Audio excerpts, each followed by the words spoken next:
Bismillahirrahmanirrahim. Welcome again, friends. In this video tutorial, we will discuss about cell skeleton. Actually, cell cytoskeleton.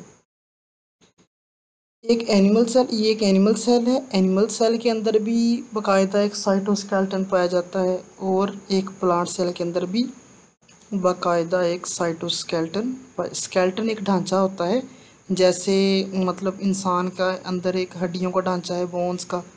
ठीक है, इसी तरह ही हर चीज़ को, हर कायनात में, वर्ल्ड के अंदर हर चीज़ को शेप देने का एक ख़ास स्केलेटन होता है। इसी तरह इस सेल के अंदर भी एक ख़ास स्केलेटन है जिसको हम बोलते हैं साइटोस्केलेटन। तो ये वाला जो है स्केलेटन, ये क्या है, ये वाला प्लांट्स के अंदर है और ये क्या है, एनिमल्स के अंदर। ये आप देख रहे हैं कैसे इनके अंदर एक ये जो नेटवर्क सा है एक नालियों का, ठीक है, इसको हम बोलते हैं मिलाकर साइटोस्केलेटन।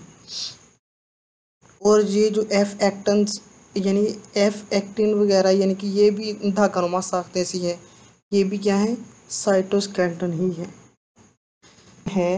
इसके फंक्शंस क्या क्या हो सकते हैं? फंक्शन हो सकते हैं सबसे पहले स्ट्रक्चरल सपोर्ट, यानी कि ये बाकायदा स्ट्रक्चर सपोर्ट देगा। और यानी कि इसमें क्या आ जाएगा, सपोर्ट के अंदर maintains shape of the cell, cell की शेप को मेंटेन करेगा। फिर बाद में प्रोवाइड्स एंकरेज फॉर ऑर्गेनेलिस, और ऑर्गेनेलिस को साइटोप्लाज्म के अंदर गाड़ने के लिए, एंकरेज गाड़ने के लिए, यानी कि जैसे एक दरख्त ज़मीन के अंदर गाड़ा होता है, इसी तरह ही ऑर्गेनेलिस को साइटोप्लाज्म के अंदर एक जगह पर फिक्स रखने के लिए भी ये हेल्प करता है। फिर बाद में मोटेलिटी, सेल की मोटेलिटी में हेल्प आउट करता है। सेल लोकोमोशन, यानी मोटेलिटी मतलब मूवमेंट वगैरह। तो सेल की लोकोमोशन मतलब एक जगह से दूसरी जगह मूवमेंट। और सीलिया फ्लैजेला तो स्केलेटन के ही बने होते हैं। रेगुलेशन में आ जाता है organize structure and activities of cell, cell के स्ट्रक्चर्स और एक्टिविटीज़ को ऑर्गेनाइज करना और उन वर्किंग में हेल्प आउट करना, ये भी साइटोस्केलेटन का काम होता है।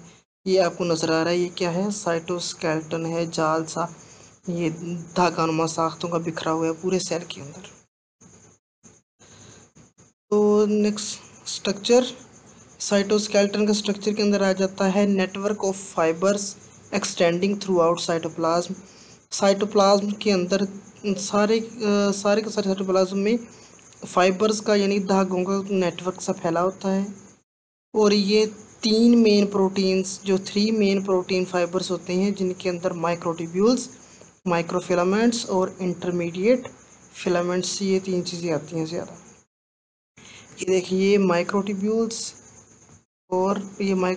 हैं और ये माइक्रो फिलामेंट्स हैं। ठीक है, आगे हम ये तीनों की डिटेल भी पढ़ेंगे। It's a matter of size, actually ये साइज़ का मैटर है। ठीक है, यानी कि सेल का साइज़ को भी मेंटेन करना किसका काम है, साइटोस्केलेटन का। एवोल्यूशनरी पर्सपेक्टिव, यानी कि एवोल्यूशनरी लिहाज से इसका क्या लिंक है। Proteins that make up the fibers are very similar in all living things. अब जो फाइबर्स जिस प्रोटीन्स के बने होते हैं, वो वाली प्रोटीन्स तकरीबन हर एनिमल के अंदर या मतलब हर लिविंग ऑर्गेनिज्म के अंदर, ठीक है, खा वो प्लांट हो या एनिमल, सभी के अंदर सेम है। फ्रॉम बैक्टीरिया टू ह्यूमन, अब सिंपलेस्ट बैक्टीरिया से लेकर कम्प्लेक्स ह्यूमंस तक क्या है, सभी के अंदर, सभी सेल्स के अंदर क्या है, साइटोस्केलेटन है। जो कि क्या है, ऑल सेल्स के अंदर किससे बना होता है, ट्यूबुलिन प्रोटीन का और एक्टिन प्रोटीन का, जो कि सिर्फ यूकैरियोट्स के अंदर है। यूकैरियोट्स के अंदर एक्टिन है, जबकि ट्यूबुलिन प्रोटीन ये सभी सेल्स के अंदर है, तो चाहे वो प्रोकैरियोट्स हैं या यूकैरियोट्स। ये फ़र्क याद रखना कि ये जो एक्टिन है ये सिर्फ और सिर्फ यूकैरियोट्स में पाई जाती है। Means that they are both ancient and essential for life. तो इससे ये ज़ाहिर होता है इन चीज़ों से कि ये तो दोनों चीज़ें हैं, ये दोनों ट्यूबुलिन और एक्टिन, ये बहुत पुरानी भी हैं, ओल्ड भी हैं, और ये बहुत ज़रूरी भी हैं, इसेंशियल फॉर लाइफ, लाइफ के लिए बहुत ज़रूरी है ये दोनों। माइक्रोट्यूब्यूल्स, अभी हमने तीन पढ़े ना चीज़ें, माइक्रोट्यूब्यूल्स, माइक्रोफिलामेंट्स और इंटरमीडिएट। आज हम पढ़ेंगे माइक्रोट्यूब्यूल्स। स्ट्रक्चर क्या है इनका, ये थिकेस्ट फाइबर होती है, काफ़ी थिक होते हैं और होलो रॉड्स अबाउट 25 नैनोमीटर डायमीटर, इनका डायमीटर कितना होता है 29 नैनोमीटर। और ये होलो ये से खाली रॉड से, रॉड लाइक इनका स्ट्रक्चर होता है, ठीक है, इनका रॉड लाइक होता है। नेक्स्ट हमारे पास है कंस्ट्रक्टेड ऑफ प्रोटीन ट्यूबुलन, और ये किसके बने होते हैं, ट्यूबुलन प्रोटीन के बने होते हैं। ग्रो और shrink as more tubulin molecules are added और मूव्ड, जब इसके अंदर बहुत सारे मॉलिक्यूल्स ऐड किए जाते हैं, रिमूव किए जाते हैं, तो फिर ये ग्रो और श्रिंक होते हैं। फॉर एग्जांपल जब ये इस तरफ से इस तरफ ग्रो कर रहा है तो मतलब यहाँ पर क्या है, और ट्यूबुलन के मॉलिक्यूल ऐड किए जाएंगे, तो वो ऐड होते रहेंगे ट्यूबुलन के मॉलिक्यूल्स, और ये ग्रो करता रहेगा। और इसको हम रिमूव करते जाएंगे, जैसे यहाँ से ये कट गया, फिर ये कट गया, फिर ये कट गया, तो फिर क्या होगा, वो श्रिंक होते जाएगा वो फाइबर।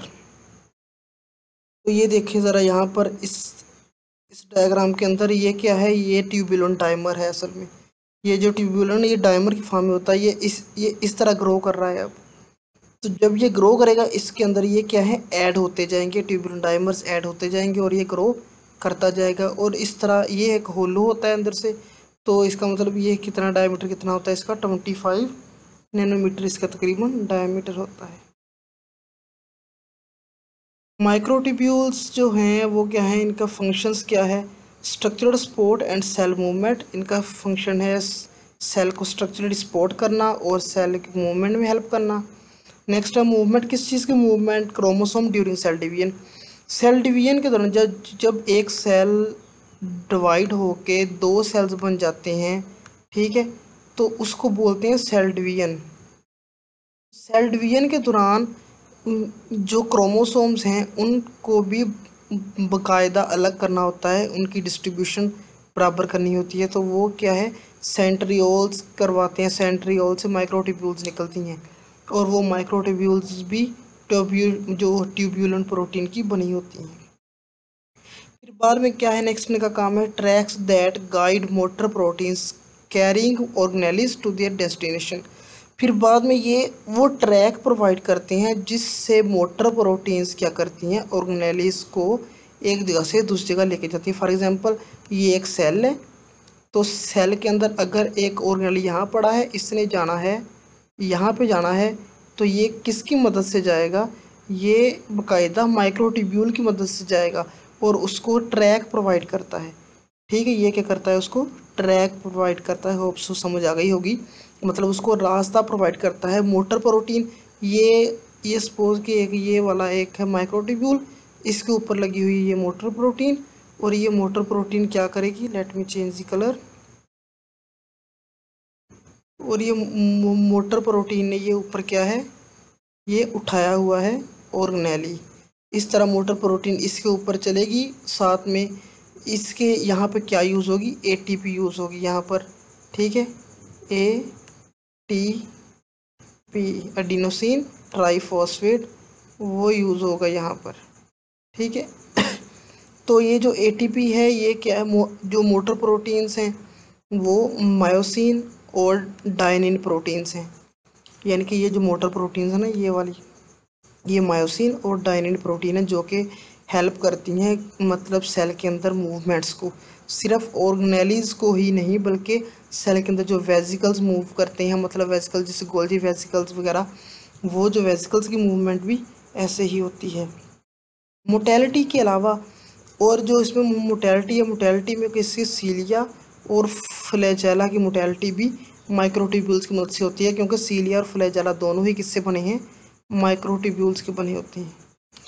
अब ये देखिए ज़रा, ये है ये है एक माइक्रोट्यूब्यूल, इसके ऊपर लगी हुई ये क्या लगी है, ये मोटर प्रोटीन लगी हुई है जो कि एटीपी को यूज़ करती है, और ये रिसेप्टर फॉर मोटर मॉलिक्यूल्स, इसके ऊपर ये रिसेप्टर लगा हुआ है जो कि क्या करता है, और ऑर्गेनेल को पकड़ता है, पकड़ के इस तरह ये मूव करता है इसके ऊपर, और इसको बोलते हैं ट्रेल, क्या बोलते हैं इसको, इस ये पाथवे को बोलते हैं ट्रेल, ये भी याद रखना, ठीक है, TRAIL,